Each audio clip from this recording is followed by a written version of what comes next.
పూజ గురువులు, ప్రియ సహోదరి సహోదరులారా, విశ్వాసులారా, మనమందరం కూడా తపస్కాలపు 2వ ఆదివారంలో ప్రవేశించి ఉన్నాము. ప్రతి తపస్కాలంలో 2వ ఆదివారము దివ్య రూపాంతర ఆదివారంగా మనం కొనియాడుతున్నాము. Transformation of Jesus Christ. దేవుడు తన రూపాంతరాన్ని మార్చుకుంటున్నాడు. అటువంటి ఆదివారం మనము ఈనాడు మనం కొనియాడుతున్నాము.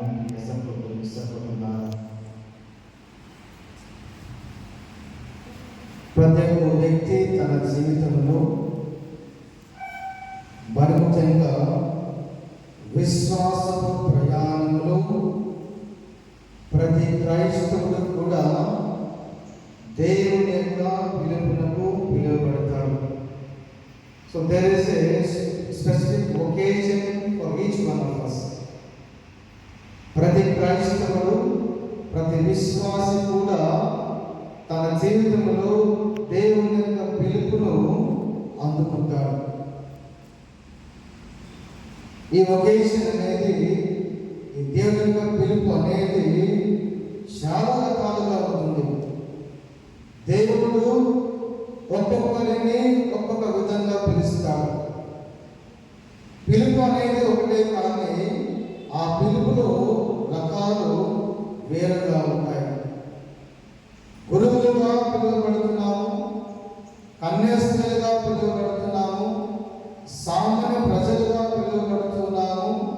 అదేవిధంగా వివాహం ద్వారా ఇరువురిని ఏకం చేసేటువంటి మ్యారేజ్ అనేటువంటి పిలుపుగా దేవుడు పిలుస్తూ ఉన్నాడు.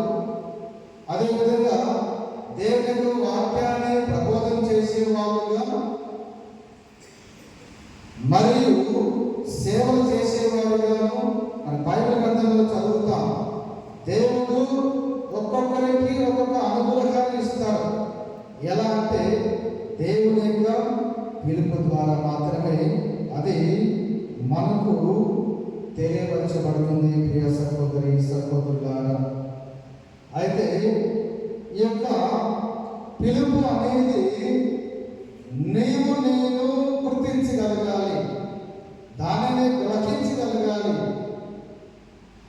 దేవుడు పిలుస్తూ ఉన్నాడు. ఏదో ఒక పిలుపు అనేది మనలో ఉంటుంది.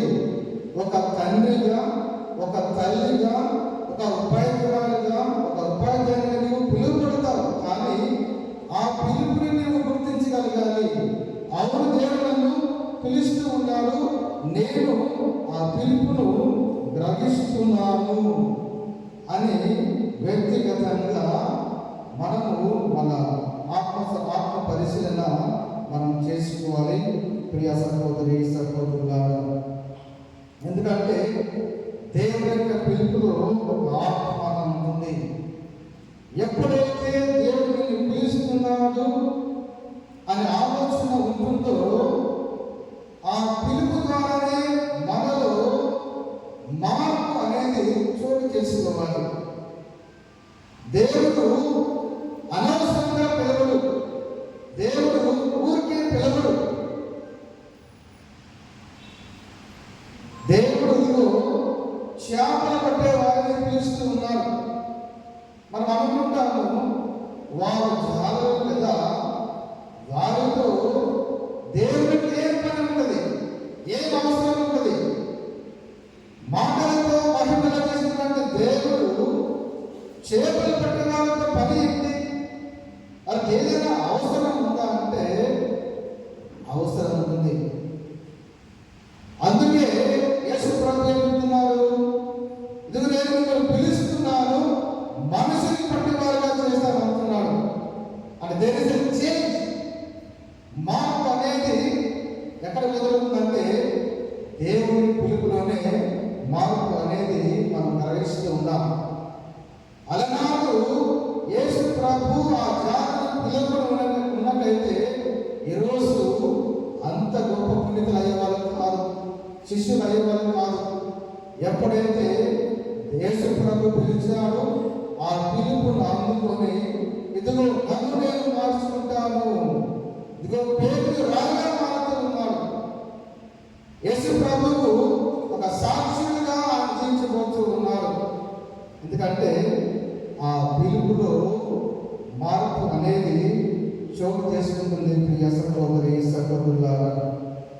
అందుకే ఈనాటి మొదటి పట్టణంలో దేవుడు అబ్రహాం గారిని పిలుస్తూ ఉన్నారు. దేవుని యొక్క పిలుపుకు ఆయన పిలుస్తూ ఉన్నారు. ఆ పిలుపులో చాలా అర్థాలు ఉన్నాయి. దేవుడు ఆహ్వానిస్తూ ఉన్నారు. నీవు నన్ను అనుసరించు, నాతో పాటు నీవు నడుపు అన్నప్పుడు తన జీవితంలో ఒక విశ్వాస ప్రయాణం అనేది నేను చేయాలి. ఆ ప్రయాణం ఎలా ఉంటుందంటే నమ్మకంతో ప్రయాణం చేయాలి, విశ్వాసంతో ప్రయాణం చేయాలి, అవరోధంతో నేను ప్రయాణం చేయాలి. ఎటువంటి అనుమానం అనేది లేదు. ఎప్పుడైతే యావతను పిలిచామో ఆ పిలుపును అందుకొని నేను కూడా నీతో పాటు నడుస్తాను, నేను సైతం కూడా నీ రక్షణ కార్యం నేను పాల్పంచుకుంటాను అని అబ్రహాము దేవుని పిలుపుకు ఎస్ అని చెబుతున్నారు. ప్రియ సహోదరి సహోదరులారా, అయితే ఈ యొక్క పిలుపులో మనము 3 అంశాలు చూస్తున్నాం. ఆ 3 అంశాలు ఏంటంటే, మొట్టమొదటిది divine choice over human preference. దేవుని యొక్క ఎన్నిక అనేది, చాయిస్ అనేది ఆయన చేతిలో ఉన్నది, మన చేతిలో ఉండదు. పిలువబడ్డవారు చాలా మంది ఉన్నారు, కానీ కొంతమందిని తన పరిచయం చేస్తూ ఉన్నారు. ఆ ప్రాధాన్యత అనేది, ఎంపిక అనేది కొంతమందికి మాత్రమే ఉంటుందంట. దేవుని యొక్క పిలుపులో, ఎన్నికలో కొన్నిసార్లు మన యొక్క ప్రమేయం అనేది ఉండదు. దేవుని యొక్క ప్రమేయం ఉంటేనే ఆ పిలుపు అనేది కొనసాగుతుంది, లేకపోతే ఆ యొక్క పిలుపు అనేది కొనసాగదు. ఎన్నిక చేయబడ్డ వాళ్ళు చాలా మంది, పిలువబడ్డ వాళ్ళు చాలా మంది, కానీ కొంతమంది ఆ యొక్క పిలుపులో ఉన్నారు, ఆ యొక్క పరిచర్యలో ఉన్నారు. ప్రియ సహోదరి సహోదరులారా, ఇక్కడ దేవుని యొక్క ఎన్నిక ఉంటుంది కాబట్టి దేవుని యొక్క ఇంటెన్షన్స్ మాత్రమే జరుగుతుంది. లేదు నేను నాకు అనుకుంటే సరికాదు, ఎక్కడో ఒక చోట బోధపడిపోతా. దేవుడు ఎన్నిక చేసుకుంటే ఆ ఎన్నికలో ఆయన యొక్క ప్రణాళిక అనేది ఉంటుంది. ఆయన యొక్క ప్రణాళిక ప్రకారం జరిగితేనే అది దైవ పిలుపు అవుతుంది, కానీ లేకపోతే అది సైతాన్ పిలుపు అవుతుంది. ప్రియ సహోదరి సహోదరులారా, దేవుని యొక్క ఆ డివైన్ చాయిస్ అనేది మనలో ఉంటుంది, కానీ ప్రిఫరెన్స్ అనేది మనకు కాకపోవచ్చేమో. ఎందుకంటే దేవుని యొక్క ప్రణయం అనేది ఉంటుంది. అది మొట్టమొదటిది. రెండవది ఏంటంటే, ఎప్పుడైతే దేవుడిని పిలుస్తాడో అన్నిటినీ నేను వదులుకోవాలి. మై కంఫర్ట్ జోన్ అన్నిటినీ నేను వదులుకోవాలి. దేవుడు అబ్రహాము పిలిచిన వెంటనే, ఇదిగో నీ ప్రాంతాన్ని, నీ కుటుంబాన్ని అన్నిటినీ నేను వదిలిపెట్టాలంటున్నాడు. ఎవరైనా సరే నువ్వు పిలిచారు, నువ్వు నేను ప్రార్థన చేశాను, పలానా వ్యక్తి నా మనసులో వచ్చాడు, నీ ఉద్యోగాన్ని, నీ భార్యను, నీ పిల్లల్ని వదిలిపెట్టి రమ్మంటే ఎవరైనా వస్తారా? వాళ్ళ బాధ్యత విన్నారు కదా, మా వద్దరే, నా ఉద్యోగం చాలు, నా 2 పిల్లలు చాలు అని అనుకుంటాం.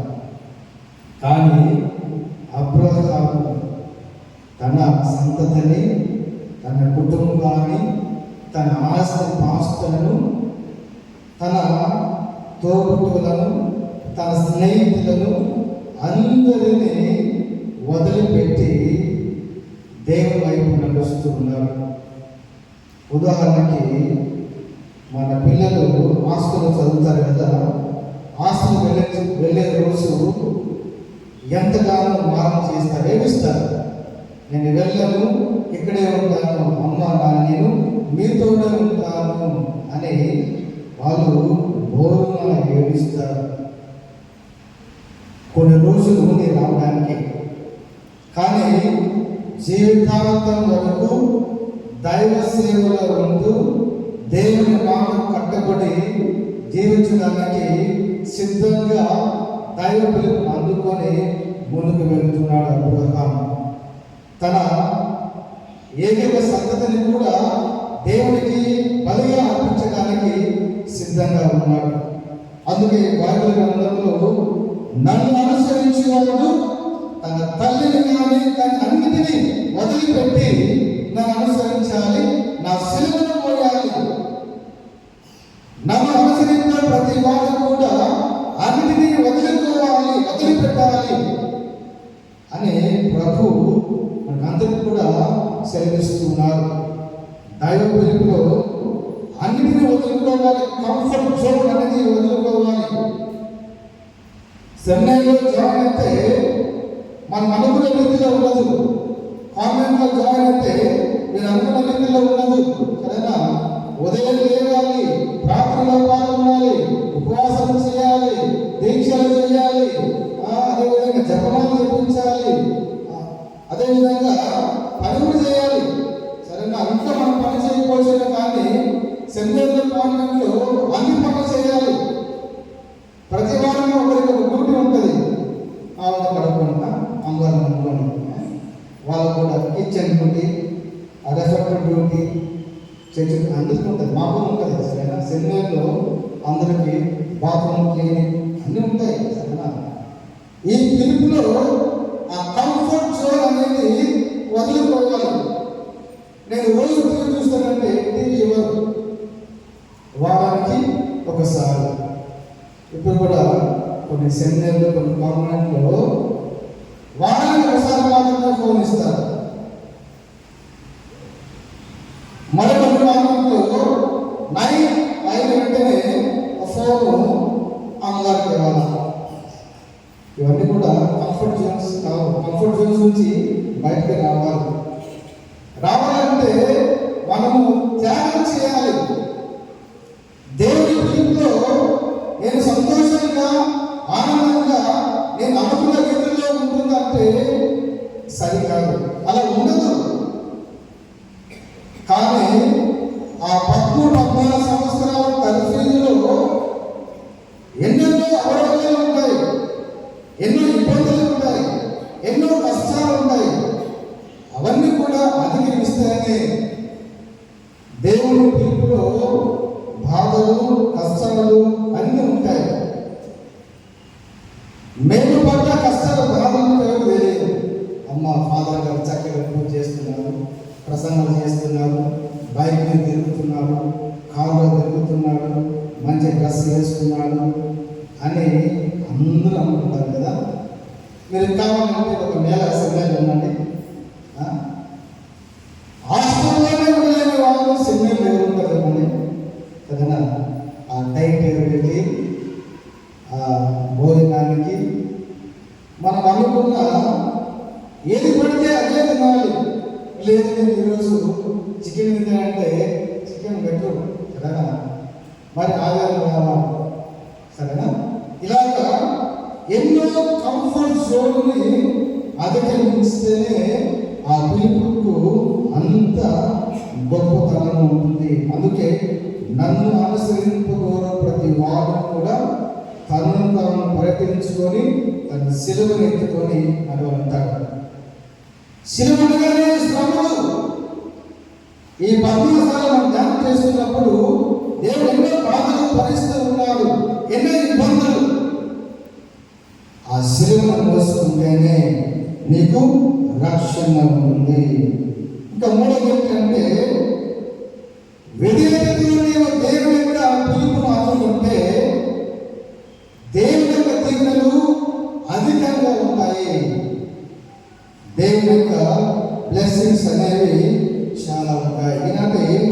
మొదటి పట్టణంలో మనం చదువుకున్నాం. నేను నిన్ను మహాజాతిగా తీర్చిదిద్దును, నిన్ను ఆశ్రయించును, నీ పేరు మహా గొప్పదగును. చాలా చక్కగా దేవుని యొక్క దీవెనలు చాలా గొప్పగా ఉన్నాయి. సహోదరి సహోదరులారా, నీవు నేను దీవించబడాలంటే, దేవుని యొక్క అనుగ్రహాలను పొందుకోవాలంటే మనము దేవుని యొక్క పిలుపుకు కట్టబడి ఉండాలి. కేవలము గురువులు కన్యాస్త్రీలు మాత్రమే కాదు, ప్రతి క్రైస్తవుడు కూడా దేవుని యొక్క పిలుపును అందుకునే వాళ్ళే. చెప్పాను కదా, ఒక భర్తగా, ఒక భార్యగా, ఒక కన్యాస్త్రీగా, ఒక గురువుగా, ఒక మంచి తల్లిగా, ఒక మంచి కుమార్తెగా, మంచి కుమారుడుగా ప్రతి ఒక్కరు కూడా మనము దేవుని యొక్క పిలుపును అందుకుని ఉన్నాం. పిలుపు అనగానే మార్పు అనేది ఉంటుంది. బైబిల్ గ్రంథంలో చూస్తున్నాం కదా, దేవుడు ఎవరినైతే పిలిచాడో వారందరి జీవితంలో మార్పును చూస్తూ ఉన్నాం. అబ్రహాము, మోసే, ప్రతి ప్రవక్త కూడా మార్పు ఉన్నది. మోసే కూడా నా వల్ల కాదు, నేను చేయలేను, నేను నత్తి కావను, కానీ నీలో మార్పు ఉంటుంది. దైవం మాత్రమే నీలో మార్పు ఉంటుంది. బైబిల్ పాత నిబంధనలో ప్రతి ప్రవక్త కూడా పిలిచిన వెంటనే ఎవరు వెళ్ళలేదు. పిలిచిన వెంటనే ఎవరు కూడా సమాధానం చెప్పలేదు. నేను చిన్నవాడను, నేను నత్తివాడను, నేను మా నామాన్ని ఎవరు వెళ్ళరు, ఏమవుతుంది, నేను ఆ ప్రాంతానికి వెళ్ళను. కానీ దేవుడు మాత్రము నీ ద్వారా ప్రజలలో మార్పును తీసుకుని వస్తాను. రెండోసారి వెళ్ళినప్పుడు ఆ నగరపు వెళ్ళినప్పుడు ఆ నగరం అంత ప్రజలు, రాజు కూడా మార్పు సిద్ధంగా ఉన్నారు. ఎప్పుడైతే ప్రవర్తనలో పిలుపు వచ్చిందో ఆ పిలుపు ద్వారా మార్పు అనేది చోటు చేసుకున్నది. ప్రియ సహోదరి సహోదరులారా, ఈనాడు కూడా మనము యేసు ప్రభు యొక్క దీవ రూపాంతరం చూస్తున్నాం. బైబిల్ గ్రంథం మనం చదువుకున్నాము కదా. ఈ యొక్క రూపాంతరం అనేది ఈ సినాప్టిక్ కోర్సులలో మనం మొదలుగా చదువుతూ ఉంటాం. యేసు ప్రభు ఈనాడు సువిశేషంలో పేతురును, యాకోబును, యోహానును ఒక పర్వత ప్రాంతానికి తీసుకొని వెళ్తూ ఉన్నారు. అక్కడ యేసు ప్రభు యొక్క ముఖము దైవికంగా మార్పు అనేది చోటు చేసుకున్నది, రూపాంతరం చెందుతూ ఉన్నది. మనం బైబిల్లో మనం చదువుతున్నాం కదా, ఆయన ఏ విధంగా రూపాంతరం చెందుతున్నాడంటే, యేసు రూపాంతరం చెందెను, ఆయన ముఖము సూర్యుని వలె ప్రకాశించెను, ఆయన వస్త్రములు వెలుగు వలె తెల్లగా.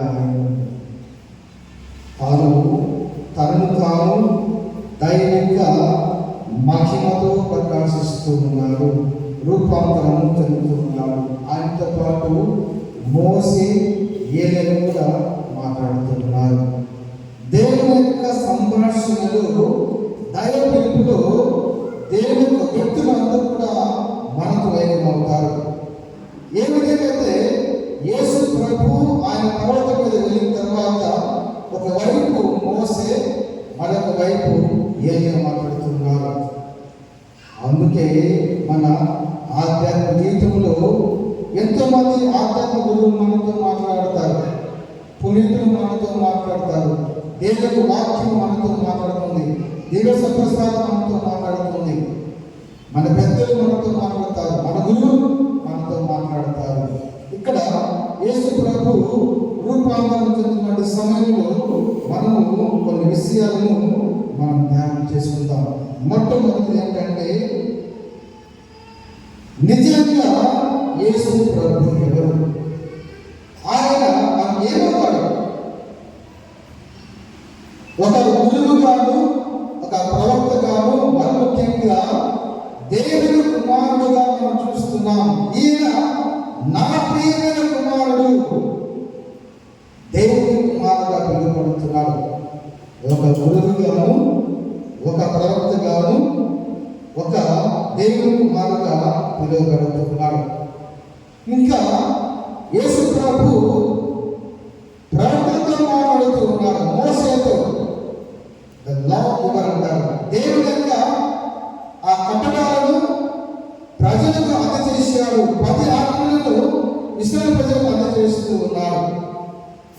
ఏలియా ప్రవక్త దేవుని యొక్క స్వరాన్ని ప్రజలు తెలియపరుస్తూ ఉన్నారు.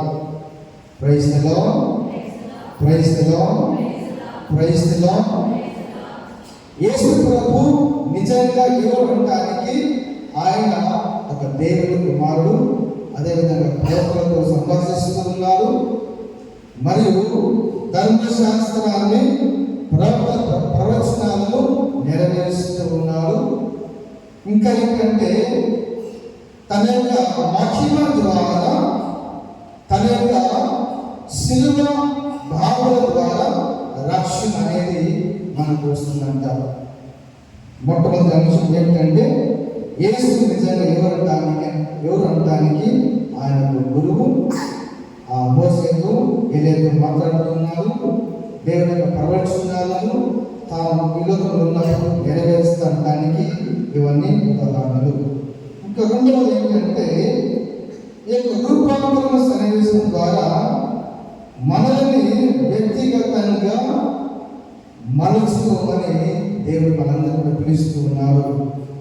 నేను పరివర్తన చెందాలి, మానవ మనసు పొందాలని దేవుడు కోరుతూ ఉన్నారు.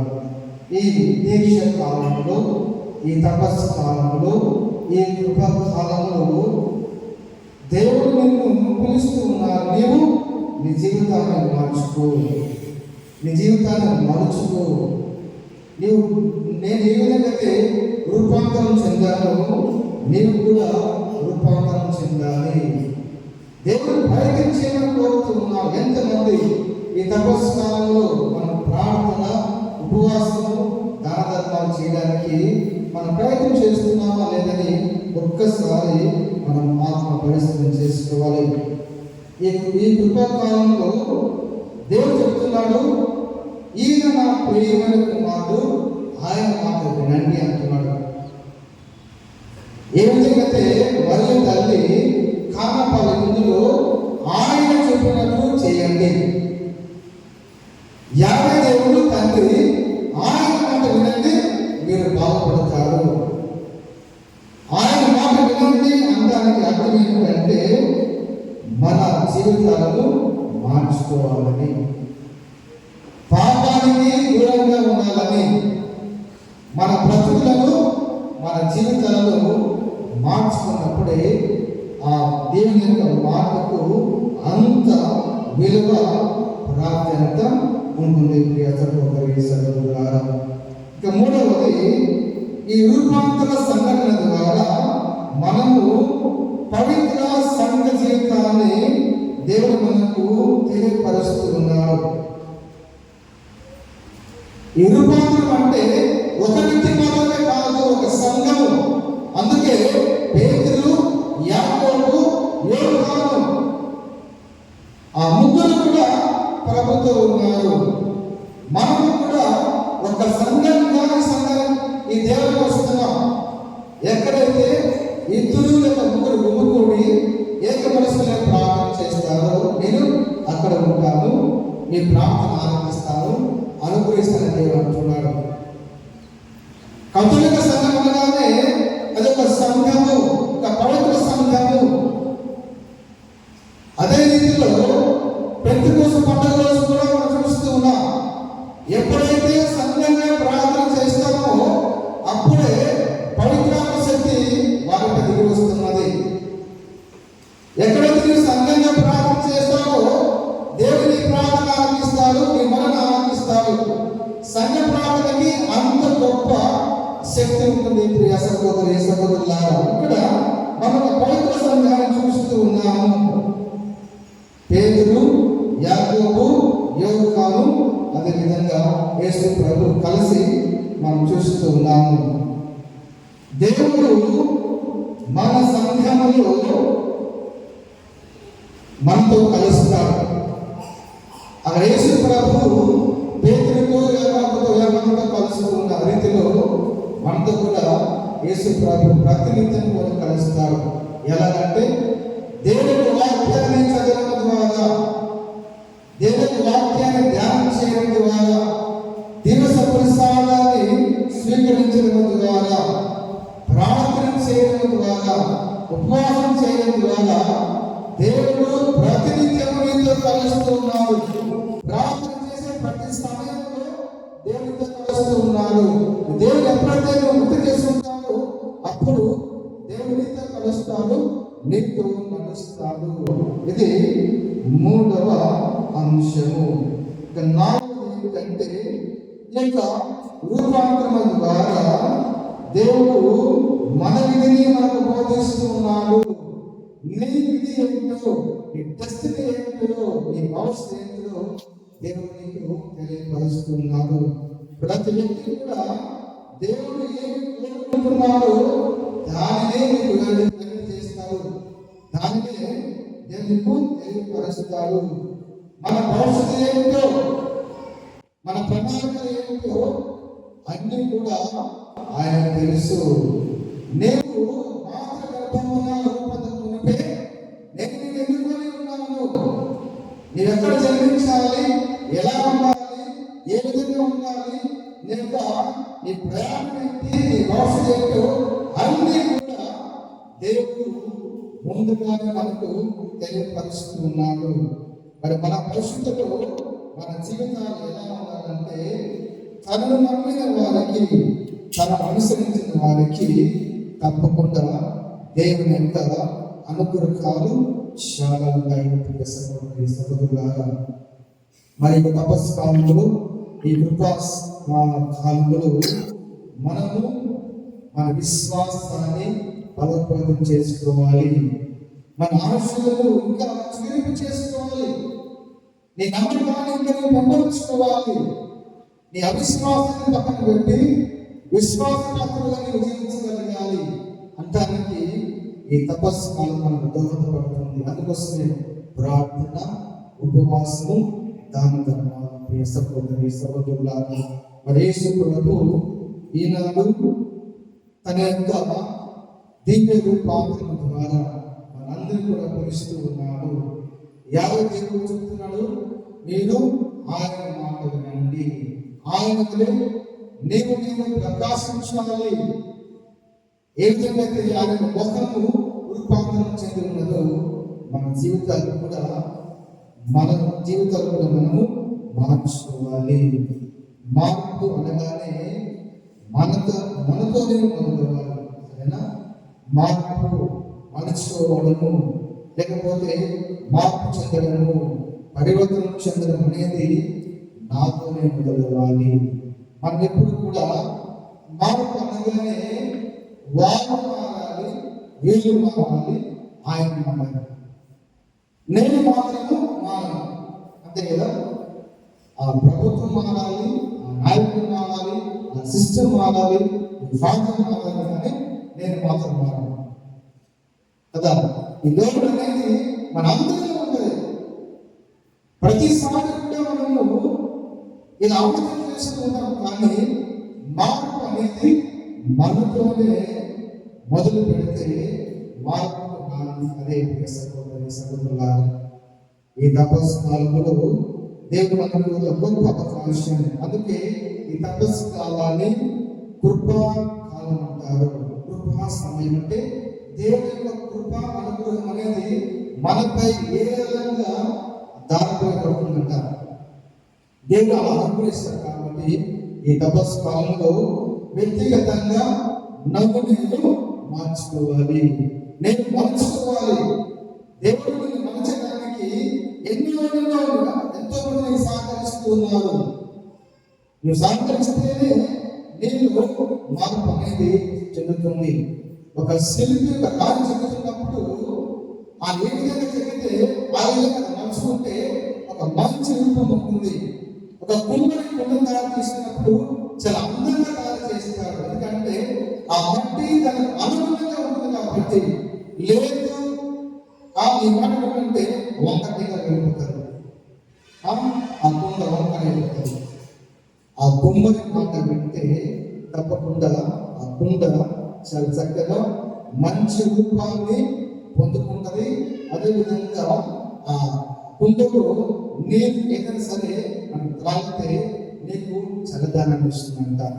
కాబట్టి ప్రియ సహోదరి సహోదరులారా, మనమందరం కూడా మార్పు చెందాలంటే ఆ విషయాన్ని మన మనసులో పదిలపరుచుకోవాలి. చెప్పాను కదా, దేవుని పిలుపు అనగానే మనలో మార్పు అనేది కనబడుతుంది. తప్పకుండా మార్పు అనేది చోటు చేసుకుంటుంది.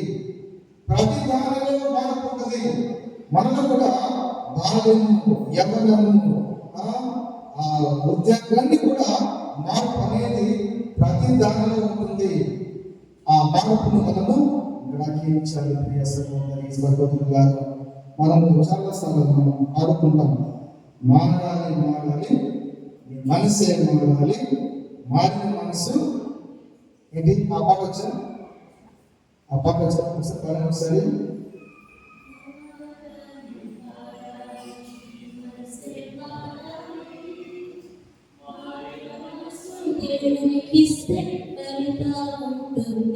చూడండి, మారాలి మారాలి, నీ మనసే మారాలి, మారిన మనసు దేవునికి ఇస్తే ఫలితం ఉంటుందంట.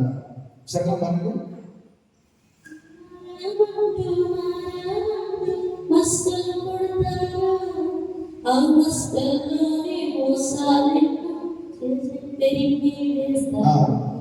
మానమంటూ మస్కలు పెడతారు, వేషాలు వేస్తారు. ఆ మస్కల్లోనే, ఆ వేషంలోనే ఎన్నెన్నో ఘోరాలు, నేరాలు, పాపాలు, తప్పిదాలు వేస్తారు. ఇంకా రెండో చరణం చాలా చక్కగా ఉన్నది. నీ జీవితం నుంచి ఒకసారి నేను పరీక్ష చేసుకోవాలి. ఆ పరీక్షలోనే పాపాలన్నీ పెరిగిపోయాలి. ఆ పాటలో చాలా చక్కగా ఉంటుంది. ఇంటికి వెళ్ళిన తర్వాత యూట్యూబ్లో కొడితే వస్తుంది. ఆ పాట వినండి. మారాలి మారాలి, మనసే మారాలి, మాదని మనసే దేవునికి ఇస్తే ఫలితం ఉంటుందంట. కాబట్టి ప్రియ సహోదరులారా, బైబిల్ గ్రంథంలో ఎంతో మంది వ్యక్తుల జీవితాలను మనము చదువుకున్నాము, ధ్యానం చేసుకున్నాము. చాలా మంది మారారు. జక్కయ్య తన జీవితానికి నాంది పలికారు. ఎంతో మంది దేవుని పిలుపును అందుకున్నారు, తమ జీవితాలను దేవునికి అనుగుణంగా మలుచుకున్నారు, గొప్ప వ్యక్తులుగా మారారు. ఈరోజు వాళ్ళందరూ కూడా మనకు ఒక ఆదర్శవంతులుగా మనం చూస్తూ ఉన్నాము. మోసే, ఏలియా, యోనా, ఎంతమంది బైబిల్ గ్రంథంలో చాలా మంది ప్రవక్తలు ఉన్నారు. అందరూ కూడా దేవుని పిలుపును అందుకున్నారు. ఆ పిలుపులో మార్పుకు నాంది పలికారు. కాబట్టి ఈనాడు గొప్ప వ్యక్తులుగా పిలువబడుతున్నారు. మరి నీవు నేను కూడా దేవుని చేత పిలువబడ్డాము, ఆయన బిడ్డలను. కాబట్టి మనలో కూడా మార్పు అనేది చెందాలి. మలుచుకోవడానికి దేవుని యొక్క సహాయం కోరుకుందాం. పితా పుత్ర పరిశుద్ధ నామమున పరలోకమును